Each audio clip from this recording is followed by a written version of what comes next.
Assalamualaikum warahmatullahi wabarakatuh. Perkenalkan, nama saya Edina Nuraini, NIM 191910501003 dari PWK kelas A. Kali ini saya akan menyampaikan materi UAS dari mata kuliah Analisis Sumber Daya dan Geologi Lingkungan dengan materi daya dukung dan daya tampung lingkungan hidup serta keterkaitannya dengan SDGs. Pengertian lingkungan hidup. Menurut Undang-Undang Nomor 32 Tahun 2009 tentang Perlindungan dan Pengelolaan Lingkungan Hidup, lingkungan hidup adalah kesatuan ruang dengan semua benda, daya, keadaan, dan makhluk hidup termasuk manusia dan perilakunya yang mempengaruhi alam itu sendiri, kelangsungan perkehidupan, dan kesejahteraan manusia serta makhluk hidup lain. Apa yang dimaksud daya dukung dan daya tampung lingkungan hidup? Daya dukung lingkungan. Daya dukung lingkungan adalah kapasitas atau kemampuan ekosistem untuk mendukung kehidupan organisme secara sehat sekaligus mempertahankan produktivitas, kemampuan adaptasi, dan kemampuan memperbarui diri. Daya dukung lingkungan diartikan sebagai kemampuan lingkungan untuk mendukung kehidupan manusia.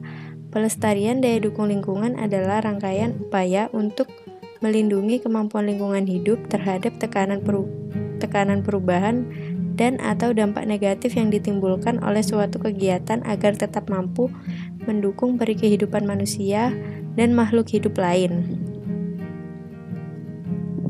Penentuan daya dukung lingkungan hidup dilakukan dengan cara mengetahui kapasitas lingkungan alam dan sumber daya untuk mendukung kegiatan manusia atau penduduk yang menggunakan ruang bagi kelangsungan hidup. Besarnya kapasitas tersebut di suatu tempat dipengaruhi oleh keadaan dan karakteristik sumber daya yang ada di hamparan ruang yang bersangkutan. Kapasitas lingkungan hidup dan sumber daya akan menjadi faktor pembatas dalam penentuan pemanfaatan ruang yang sesuai. Daya dukung lingkungan hidup terbagi menjadi dua komponen, yaitu kapasitas penyediaan atau supportive capacity dan kapasitas tampung limbah atau assimilative capacity. Kapasitas sumber daya alam tergantung pada kemampuan ketersediaan dan kebutuhan akan lahan dan air. Penentuan daya dukung lingkungan hidup dalam pedoman ini dilakukan berdasarkan 3 pendekatan, yaitu kemampuan lahan untuk alokasi pemanfaatan ruang, perbandingan antara ketersediaan dan kebutuhan lahan, perbandingan antara ketersediaan dan kebutuhan air. Daya tampung lingkungan. Daya tampung lingkungan adalah kemampuan lingkungan untuk menampung atau menyerap zat, energi, dan atau komponen lain yang masuk atau dimasukkan di dalamnya.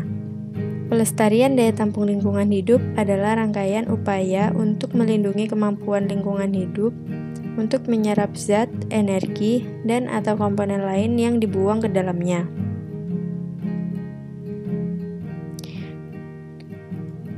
Daya dukung dan daya tampung lingkungan hidup merupakan kemampuan lingkungan hidup untuk dapat mendukung kehidupan manusia, makhluk hidup lain, dan keseimbangan antar keduanya. Dengan demikian, konsep daya dukung secara umum dapat dilihat dari dua sisi, yaitu dari sisi ketersediaan, dengan melihat karakteristik wilayah, potensi sumber daya alam yang ada di suatu wilayah. Yang kedua, dari sisi kebutuhan, yaitu dengan melihat kebutuhan manusia dan makhluk hidup lainnya dan arahan kebijakan prioritas suatu wilayah. Daya dukung dan daya tampung lingkungan dalam perencanaan tata ruang dimaksudkan agar pemanfaatan ruang berdasarkan tata ruang nantinya tidak sampai melampaui batas-batas kemampuan lingkungan hidup dalam mendukung dan menampung aktivitas manusia tanpa mengakibatkan kerusakan lingkungan. Kemampuan tersebut mencakup kemampuan dalam menyediakan ruang, kemampuan dalam menyediakan sumber daya alam, dan kemampuan untuk melakukan perbaikan kualitas lingkungan apabila terdapat dampak yang mengganggu keseimbangan ekosistem. Penataan ruang yang mengabaikan daya dukung lingkungan dipastikan akan menimbulkan permasalahan dan degradasi kualitas lingkungan hidup seperti banjir, longsor, dan kekeringan pencemaran, dan lain sebagainya. SDGs. Pengertian SDGs adalah sebuah singkatan dari Sustainable Development Goals, yaitu sebuah dokumen yang akan menjadi sebuah acuan dalam kerangka pembangunan dan perundingan negara-negara di dunia. Konsep SDGs ini melanjutkan konsep pembangunan Millennium Development Goals atau MDGs, di mana konsep itu sudah berakhir pada tahun 2015. Jadi, kerangka pembangunan yang berkaitan dengan perubahan situasi dunia yang semula menggunakan konsep MDGs sekarang diganti menjadi SDGs. SDGs memiliki 17 tujuan. Di antaranya adalah yang pertama adalah no poverty atau tanpa kemiskinan. Tujuannya yaitu untuk mengakhiri kemiskinan dalam segala bentuk dimanapun. Yang kedua adalah zero hunger atau tanpa kelaparan, yaitu mengakhiri kelaparan, mencapai ketahanan pangan dan nutrisi yang lebih baik, dan mendukung pertanian berkelanjutan. Yang ketiga adalah good health and well-being atau kehidupan sehat dan sejahtera, yaitu memastikan kehidupan yang sehat dan mendukung kesejahteraan bagi semua untuk semua usia. Yang keempat adalah quality education atau pendidikan berkualitas, yaitu memastikan pendidikan yang inklusif dan berkualitas setara, juga mendukung kesempatan belajar seumur hidup bagi semua. Yang kelima adalah gender equality atau kesetaraan gender, yaitu mencapai kesetaraan gender dan memberdayakan semua perempuan dan anak perempuan.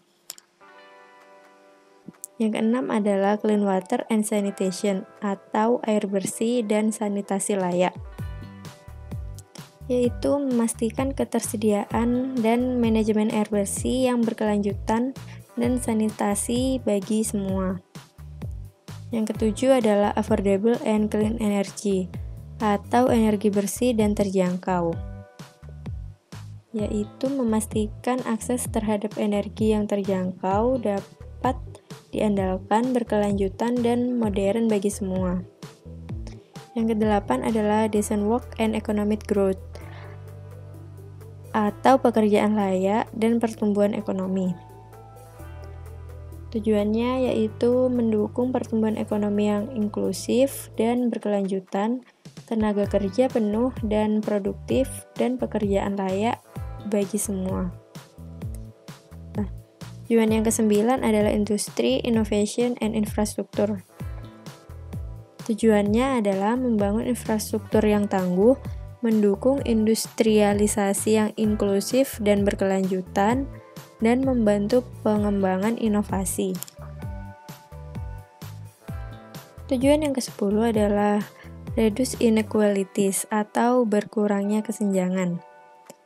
Tujuannya yaitu mengurangi ketimpangan di dalam dan antar negara. Tujuan yang ke-11 yaitu sustainable cities and communities atau kota dan komunitas berkelanjutan. Tujuannya adalah membangun kota dan permukiman yang inklusif, aman, tangguh, dan berkelanjutan. Yang ke-12 adalah responsible consumption and production atau konsumsi dan produksi yang bertanggung jawab. Tujuannya yaitu memastikan pola konsumsi dan produksi yang berkelanjutan. Yang ke-13 adalah climate action atau penanganan perubahan iklim. Tujuannya adalah mengambil aksi segera untuk memerangi perubahan iklim dan dampaknya. Tujuan yang ke-14 adalah life below water atau ekosistem laut. Tujuannya yaitu mengkonversi dan memanfaatkan secara berkelanjutan sumber daya laut, samudra, dan maritim untuk pembangunan yang berkelanjutan. Yang ke-15 adalah life on land atau ekosistem darat. Tujuannya yaitu melindungi, memulihkan, dan mendukung penggunaan yang berkelanjutan terhadap ekosistem daratan, mengelola hutan secara berkelanjutan, memerangi desertifikasi atau penggurunan, dan menghambat, membalikkan degradasi tanah, serta menghambat hilangnya keanekaragaman hayati. Yang ke-16 adalah Peace, Justice, and Strong Institution atau perdamaian, keadilan, dan kelembagaan yang tangguh. Tujuannya yaitu mendukung masyarakat yang damai dan inklusif untuk pembangunan berkelanjutan, menyediakan akses terhadap keadilan bagi semua, dan membangun institusi-institusi yang efektif, akuntabel, dan inklusif di semua level. Yang terakhir adalah Partnership for the Goals atau kemitraan untuk mencapai tujuan, yaitu menguatkan ukuran implementasi dan merevitalisasi kemitraan global untuk pembangunan yang berkelanjutan. Yang selanjutnya yaitu pembahasan mengenai studi kasus.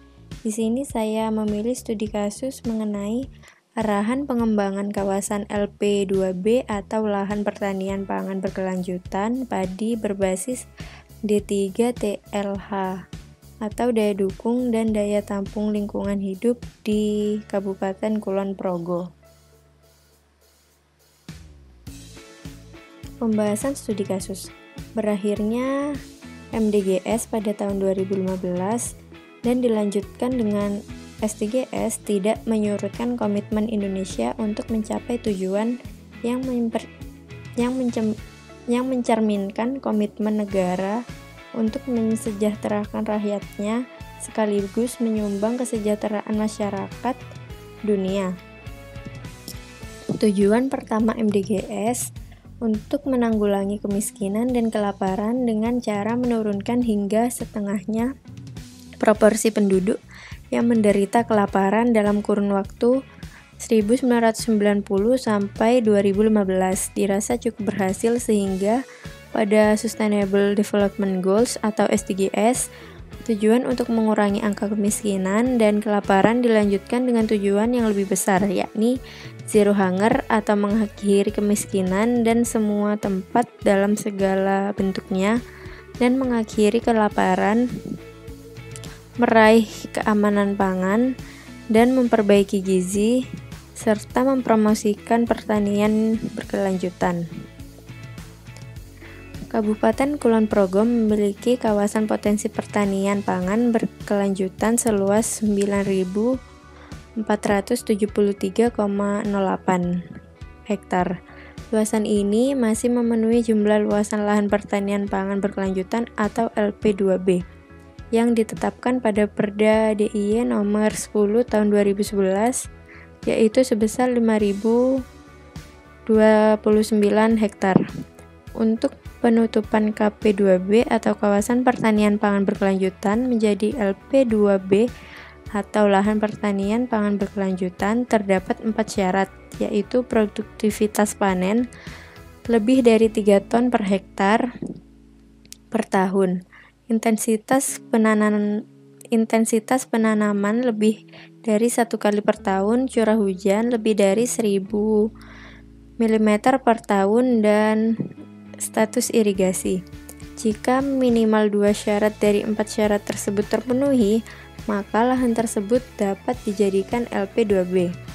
Di Kulon Progo ini, arahan penentuan LP2B cukup dengan 2 kali tanam per tahun karena dengan ketersediaan luas lahan dan produksinya sudah cukup memenuhi kebutuhan masyarakat di Kulon Progo.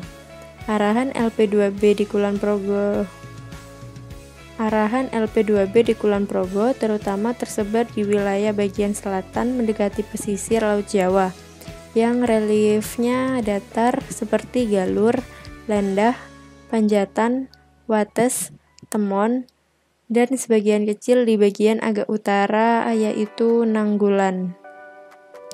Pada lahan-lahan pertanian di daerah tersebut tanahnya subur sehingga cocok untuk lahan pertanian padi dengan produktivitas relatif lebih tinggi dibandingkan daerah lain di Kulon Progo. Kesimpulan dari studi kasus yang sudah dibahas yaitu demi menjamin hak atas pangan sebagai hak asasi setiap warga negara, kemandirian, ketahanan, dan kedaulatan pangan, maka SDGs menjadi acuan penting dalam penyusunan program nawacita yang diusung oleh Presiden Republik Indonesia, yang selanjutnya tertuang dalam Dokumen Rencana Pembangunan Jangka Menengah Nasional atau RPJMN 2015-2019,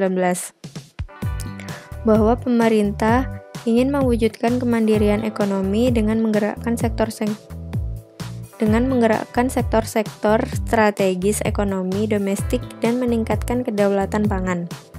Meningkatnya jumlah penduduk serta perkembangan ekonomi dan industri dapat mengakibatkan terjadinya degradasi dan alih fungsi lahan pertanian pangan yang dapat mengancam daya dukung wilayah secara nasional dalam menjaga kemandirian, ketahanan, dan kedaulatan pangan.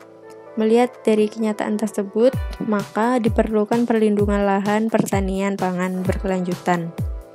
Maka negara berkewajiban untuk menjamin upaya nyata pemerintah dalam meningkatkan ketahanan pangan tertuang dalam Undang-Undang RI Nomor 41 Tahun 2009 tentang perlindungan lahan pertanian pangan berkelanjutan.